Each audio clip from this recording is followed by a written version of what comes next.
Hi guys, welcome back to Guru Beauty. I'm Jodie and it's time for another What's in My Bin episode. This will be the most repetitive type of video that I make for you guys.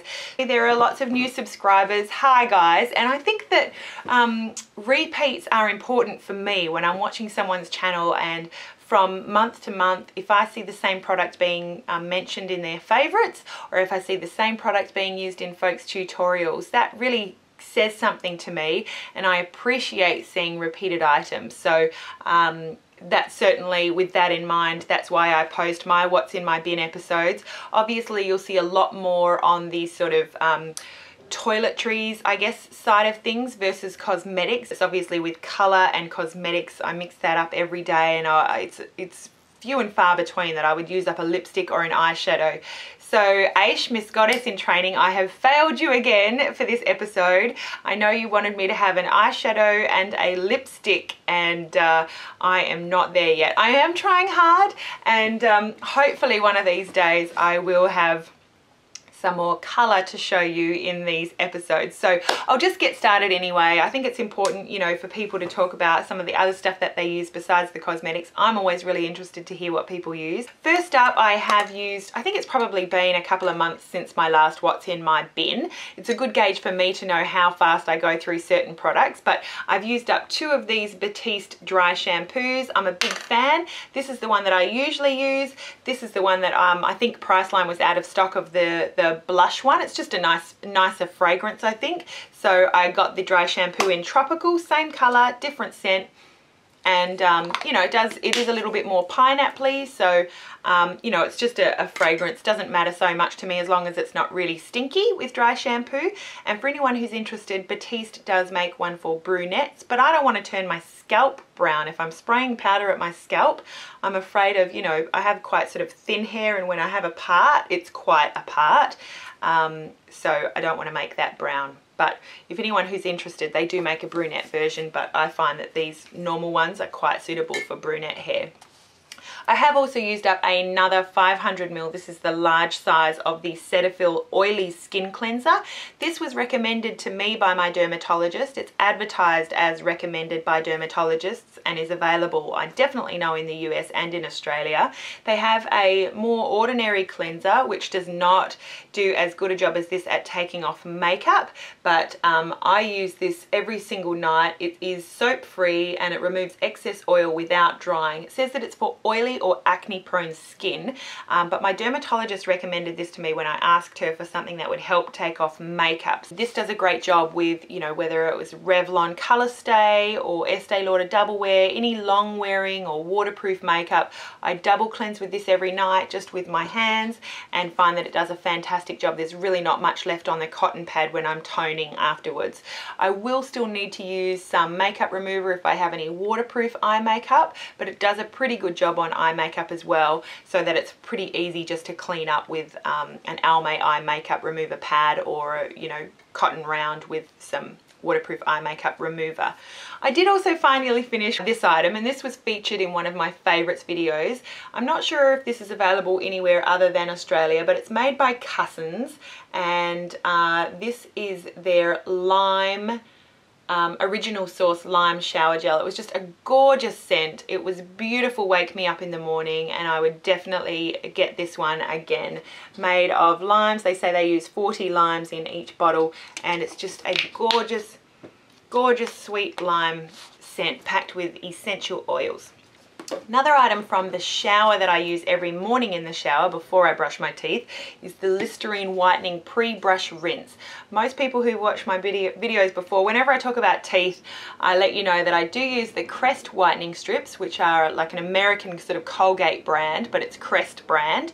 They make various types of white strips. I prefer the Advanced 3D Vivid, and that's, I think, about a 10-day course. You use it for half an hour once a day. I just do it in the morning while I'm putting on my makeup. I use that maybe once every sort of 6 to 9 months, and you can get that on eBay from Australia. It's around $50 including shipping to get the Advanced 3D whitening strips. top and bottom. And then I use this every morning, the Listerine pre-brush whitening before I brush my teeth, and I think that sort of helps to, you know, maintain fairly white teeth. And I do get asked quite a lot about how I get my teeth white, so I hope that helps. Also, I finished up an Essence of Beauty Extra Gentle Brush Cleaner. I'll just, when I'm spot cleaning my brushes, particularly my eyeshadow brushes, I'll just spray that on the brush and, you know, sort of wipe it off on like a clean sort of face cloth. And not much to say about that. That did a fine job. I don't see much of a difference between these sort of spray-on makeup removers. Another item that was quite interesting, it's made by Neutrogena, and I think I've had this quite a while in my bathroom. I just ran out of my Arbonne RE9 toner and I decided to finish this one off from my bathroom cupboard. It's the Neutrogena Clear Pore Oil Controlling Astringent. It's got salicylic acid or acne medication, and I really liked this. I just put that into my Lush Tea Tree spray bottle, but I will say that the scent is just overpowering. It goes right up your nostrils and singes your passageways. So I would always sort of spray. I would take 2 steps away from, you know, my bathroom vanity, spray my cotton round, and then come back so that I didn't have to stand and breathe in this product. But so very strong, but I really liked the feeling on my skin. I felt like it was really getting everything clean, and the salicylic acid obviously does help with your complexion as well. So I would get that product again if it's available, but I'm not sure if I can still find that on the shelves. Also, I finished another Almay oil-free eye makeup remover pads. I use at least one of these every day. After I've double cleansed with my Cetaphil, I'll just grab one of these pads out. Obviously I've finished it, so there's no pads in there, but they're just really thin little pads that are soaked in a eye makeup removing solution. You just wipe your eyes, dispose of it, and it's really easy. You can get, this is a large size, it's got 50% more than usual. So you get about 2 months worth, and you pay about $10 for a normal size container of Almay eye makeup remover pads. Would thoroughly recommend those for ease of use. I did also finish up, when I was on vacation, I took this little sort of travel size cleanser. It's the Neutrogena Fresh Foaming Cleanser, and it's a makeup remover and cleanser in one. Actually, I think I got this from the dermatologist's office as a little sample. I did not like this at all. The scent is not fantastic. It's not a really florally, fruity scent, but it definitely has just a sort of more clinical type sort of smell, but I felt like this left my skin feeling tight, and I don't really like that too much. So I would cleanse my skin with that in the shower, and then when I got out and dried my skin, it felt tight. So I did not like this Fresh Foaming Cleanser, even though I really like Neutrogena cleansers, and I have another pump cleanser. It's close to something like Fresh Foaming Cleanser, but it's a little bit different, but it is by Neutrogena. So Neutrogena does make good facial cleansers. I just did not like the Fresh Foaming Cleanser. I did also finish up an ID Bare Minerals Well Rested powder. It's quite a good size there actually, but it's a multitasking mineral powder. I used that much as you would Benefit Powderflage. So I would just get it on a fluffy brush like a 224 or a Sigma equivalent, and I would just, once I'd put my concealer on under my eyes, I would set that lightly with a fluffy brush. And I wouldn't say that it did a dramatic job of brightening my under eyes, but I would say it just did a good job of setting my concealer. It was a suitable colour, and I definitely do like the Well Rested. It's not too heavy. I did also finish up a mascara, a Rimmel 123 Looks Mascara. It's one of those ones where you turn it, you've got 3 different numbers here that you match up with a little dot on the bottom, and it gives you different intensities of, you know, drama basically to your lashes. I did turn it too far, I think, and I broke that mechanism. Didn't make much of a difference to me. I did like the mascara. It does have a sort of one of those more traditional type wand, and I liked it. It was black, it didn't transfer. Yeah, and so if you were looking at that, yep, I'd say that's a pretty decent drugstore mascara. Not my favorite, but it definitely gave good volume and length while still separating your lashes.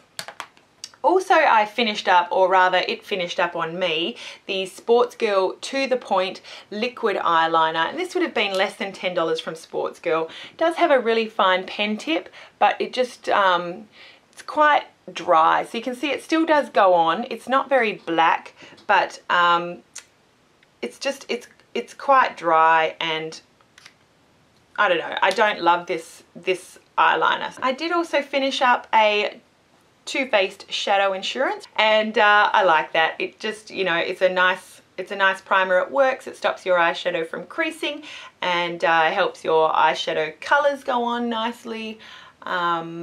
That's about all I have to say about that. Nice, decent product. Also, I finished up a Tresemme Tray 2 hairspray.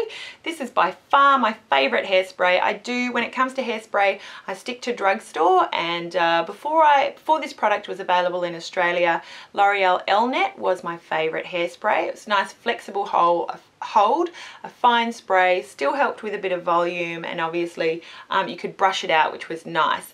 The Tray 2 from Tresemme helps, so it covers all of those bases. It's flexible, you can brush it out, it gives you nice hold, but it gives you better volume, I thought, better volume than the Elnet. So it does say that it's water free and it goes on dry. Maybe that helps, but if I was back combing or something, this just gives not tack, but just the tiniest bit of volume to your hair. It's really hard to say, but I love this. I love this. It's less than $10 and would thoroughly recommend it. I did also finish up another L'Oreal Elnet Satin. I do have, you know, a few at home that I just need to use up. This was their Extreme Hold Natural Touch. And it's a nice hairspray. I just prefer the Tray 2 to it. But if you want a flexible hairspray that you can brush out, this is not a bad choice. Also, I used another Tresemme Heat Tamer Protective Spray. Use that every day, whether I'm blow drying, curling, straightening my hair. I would thoroughly recommend this. It does have a nice fine spray, so you can use it right before you're about to use a tool, and it's not going to, you know, saturate your hair so that it won't actually curl or hold a curl. So nice fine spray. I do really like the nozzle on it and would recommend the Heat Tamer Protective Spray. I did finish up a John Frieda Collection Luxurious Volume, and I've used this one for years for volume. I'll spray it in the roots and you know, and then blow dry it. Creates lift from the roots, thickens strands for all-round dimension with a soft feel. It says it boosts volume in all 3 dimensions. I would say, you know, it makes some difference, but I'm sure that there are products out there that make a better difference. As this worked better on my hair when it was shorter. Obviously, it's not as much weight to try and hold up when you're using a volume product, but it's decent drugstore volume product. I did also use up a Neutrogena Ultra Sheer Body Mist. This is the sunscreen spray, 2 hours water resistant and SPF 15. It does give you a glow, so it's a little bit oily. You spray it on and then you don't even have to rub it in basically, but it does leave a little bit of an oily residue, but it was quite nice. You could spray your face with it. I did not. I just used a normal SPF 15 moisturizer as part of my normal skincare routine, so I just kept this to my body. It was nice. I'd get it again, but I don't think it's cheap, so you know, weigh that up. But it's nice that it's a spray. I like that delivery. And then the very last thing that I have finished up is a prescription product. When I went to my dermatologist talking about acne, I'm 35 and still getting acne, and she prescribed Differin Adapalene. I've been on this for a couple of years and it's really helped as far as clearing up acne. It is a retinoid, so you have to be really careful with SPF and sun protection, but it does make a difference to clearing up your skin. So if you do suffer from acne, do know that there are doctors out there to help you. You don't have to, you know, waste all your money experimenting on beauty products. You know, acne is obviously a clinical problem, and go and see your doctor. And I would say that Differin or Adapalene, this is the 0.1% they prescribed for me in Australia. It's not cheap. I don't think it's covered by the Medicare system. It's a cream that you just put on every night after cleansing, but it did also help quite a lot with oil control. My skin is not as oily as it once was since I've been using that every night. And you do have to be compliant, so use it every night. If you're prescribed to use it every night, use it every night. But that did make a difference to my skin. So that is it for what's in my bin this time. Hope you enjoyed watching. Please post any questions or comments down below, and we'll see you again really soon. Bye guys.